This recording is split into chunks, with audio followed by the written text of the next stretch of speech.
দর্শক, লোডশেডিং এর আরো খবর জানাতে নীলফামারী থেকে যুক্ত হচ্ছেন রায়হান সুবক্তগিন।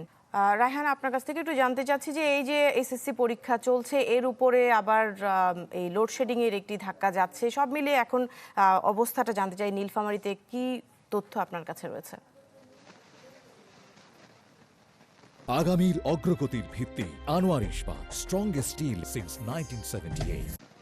দৃষ্টি প্রথমত হচ্ছে যে পারমাণবিক বিস্ফোরণ যদি কোথাও হয়, পারমাণবিক বিস্ফোরণ হলে যে চেইন রিয়াকশনটা হয়, এখানে জ্বালানি সংকট, সে জীবাশ্ম জ্বালানি সংকট হোক, জ্বালানি হোক অথবা বিদ্যুতের সংকট হোক, লোডশেডিং এর কারণে বা জ্বালানি সংকটের কারণে যে বিস্ফোরণটা ঘটেছে নীলফামারীর অর্থনীতির সাপেক্ষে আমি যদি বলি এটা একটা চেইন রিয়াকশন হচ্ছে।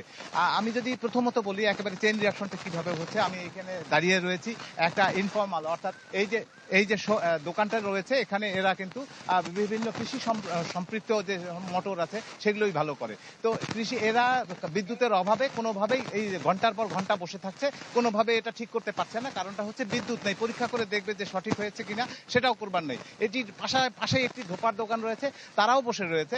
পাশে রয়েছে আরেকটি মাইক এবং অন্যান্য বৈদ্যুতিক সামগ্রী যে মেরামত করে সেইটির দোকান, সেই লোকটিও বসে আছে। আসলে তারা সকলে বিদ্যুৎ সম্পৃক্ত যে সমস্ত পেশা সেগুলো কিন্তু বসে আছে।